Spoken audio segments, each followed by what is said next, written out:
ici sur les polynômes. Si vous n'avez pas regardé le premier exercice, je vous invite à le consulter. Je mets le lien dans la description. Bon, pour ne pas tarder, je vous lis l'exercice. On nous dit démontrer qu'il existe un unique polynôme P de degré 3 qui s'annule en 0 et qui vérifie l'égalité suivante. C'est quoi l'égalité? On dit P de x moins P de x moins 1 est égal à x au carré, quel que soit x maintenant appartenant à R. La deuxième question, en donnant successivement à x les valeurs 1, 2, 3, ainsi de suite jusqu'à n, dans la relation ci-dessus, et en faisant la somme membre à membre des n relations obtenues, exprimer la somme 1 au carré, plus 2 au carré, plus 3 au carré, plus ainsi de suite jusqu'à n au carré, en fonction de n. Maintenant, si on exploite les données qu'on a dans l'exercice, on nous a dit que P est un polynôme de degré 3. Donc je dis degré de P, c'est 3. Sachant que degré de P est 3, donc P de x peut s'écrire sous la forme ax au cube plus bx carré plus cx plus d. La deuxième condition qu'on a, c'est que P s'annule en 0. Qu'est-ce que ça veut dire? Que P de 0 est égal à 0. Si on calcule P de 0, ici, en remplaçant x par 0, donc ça va s'annuler, il va rester d. P de 0 égale à d, donc d égale à 0. Pourquoi? Parce que P de 0 égale à 0 et que P de 0 égale à d, donc d égale à 0 directement. On continue. Donc on peut simplifier l'expression du polynôme en éliminant le d, parce que d vaut 0. On aura le polynôme P de x qui vaut ax au cube plus bx carré plus cx directement. Et aussi, on avait aussi une autre condition qui dit, quel que soit x appartenant à R, P de x moins P de x moins 1 est égal à x au carré. Cette relation est donnée dans l'exercice. Si on donne l'expression de P de x, ax au cube plus bx carré plus cx, et l'expression de P de x moins 1, on le calcule en remplaçant le x par x moins 1 partout. Donc on aura A facteur de x moins 1 au cube plus B facteur de x moins 1 au carré plus C facteur de x moins 1. On développe A facteur de x moins 1 au cube, ça donne x au cube, moins 3x au carré plus 3x moins 1 a au cube moins 3 a carré b plus 3ab carré moins b au cube plus b facteur de x moins 1 au carré. Si on développe, on aura x au carré moins 2x plus 1 en appliquant l'identité remarquable a moins b au carré. Alors a carré moins 2ab plus b au carré plus c facteur de x moins 1. On développe maintenant, et on factorise en même temps. Je l'ai fait directement, mais je vous explique. Si on développait, on aurait ax au cube, ainsi de suite. Donc il n'y a qu'un seul monôme de degré 3, donc avec son coefficient a. Donc j'ai directement ax au cube. En ce qui concerne les monômes de degré 2, les x au carré, je regarde les expressions, les monômes qui ont, les termes qui sont accompagnés par x au carré.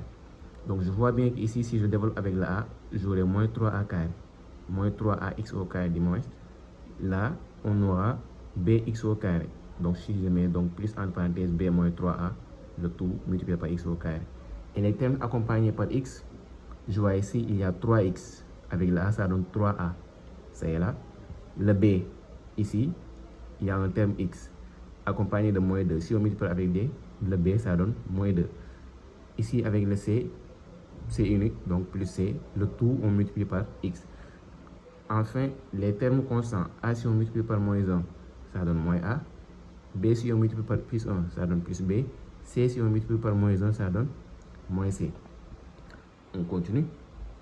En faisant maintenant la soustraction P de x moins P de x moins 1. P de x, c'est là, ax au cube plus bx carré plus cx. P de x moins 1, c'est ax au cube plus, entre parenthèses, b moins 3x carré plus 3a moins 2b plus cx moins a plus b moins c. Si on fait la soustraction, la relation donnée, on aura, ça va sauter.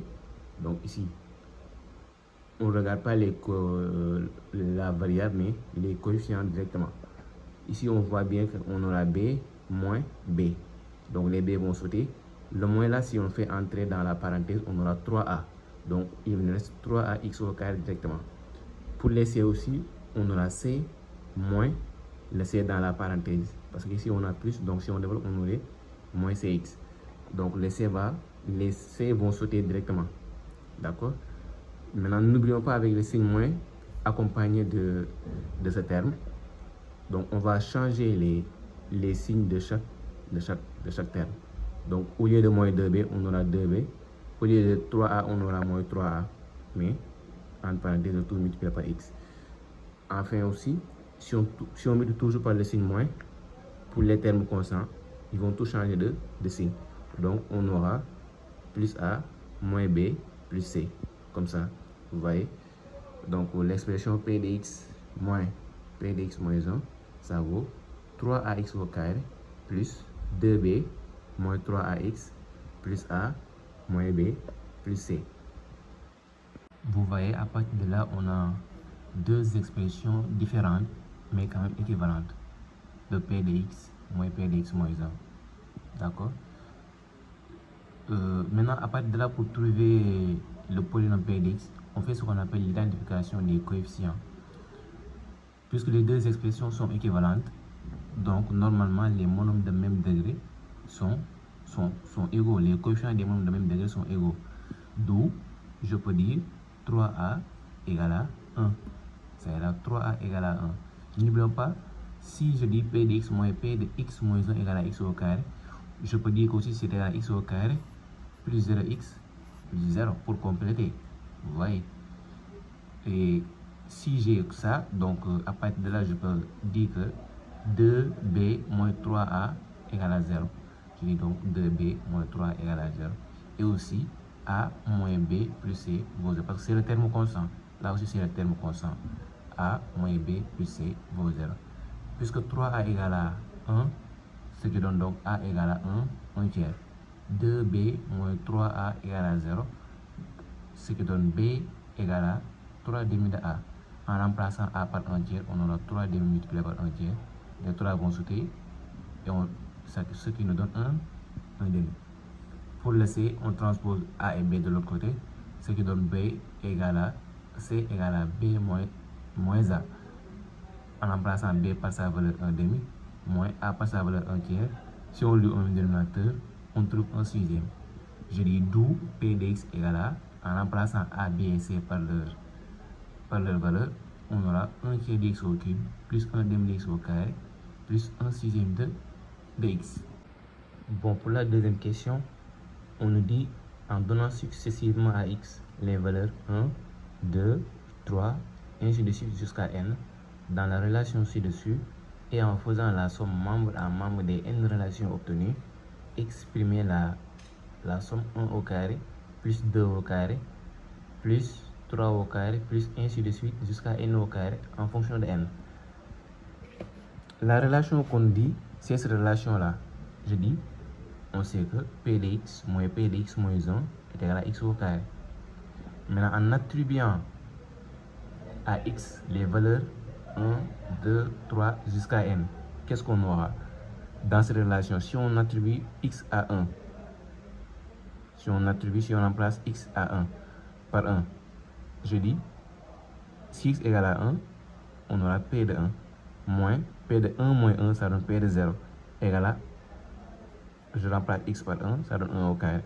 Si X égale à 2, on aura P de 2, moins P de 2 moins 1, qui donne P de 1, égale à 2 au carré. Vous voyez? Si X égale à 3, on aura P de 3, moins P de 2, égale à 3 au carré. De la même manière, on continue jusqu'à N. Si X égale à N, je dis P de N, moins P de N moins 1, est égal à N au carré. À partir de là, on fait ce qu'on appelle une somme membre à membre. Voici un membre, le membre de gauche et le membre de droite, séparés par les égalités. Donc si je fais la somme membre à membre, qu'est-ce qu'on aura? Regardez, vous voyez ici que P de 1 moins P de 1, ça s'annule directement. P de 2 moins P de 2, ça s'annule. De la même manière, dans cette même logique, P de 3 moins P de 3, ça va s'annuler. Ainsi de suite, jusqu'à P de N moins P de N moins 1. Et à partir de là, je ne peux plus continuer. Donc, vous voyez, qu'est-ce qui reste pour le membre de gauche? Il reste Pn, P de N, et regardez en haut, vous aviez P de 0 avec le signe moins. Donc, moins P de 0 égale. Donc, c'est ça qui reste pour le membre de gauche. Et pour le membre de droite, c'est simple. 1 au carré, plus 2 au carré, plus 3 au carré, jusqu'à n au carré. Vous voyez? Maintenant, P de n, sachant que P de 0 égale à 0, donc que vaut P2? Que vaut cette somme? 1 au carré, plus 2 au carré, plus 3 au carré, plus jusqu'à n au carré est égal à P de n. P de n, directement, je remplace x par n. On m'a dit P de n, n'est-ce pas? En remplaçant x par n, on aura P de n. Donc, c'est égal à 1 tiers de n au cube plus 1 demi de n au carré plus 1 sixième de n. Vous voyez? Donc, c'est ça qu'on aura pour la somme demandée.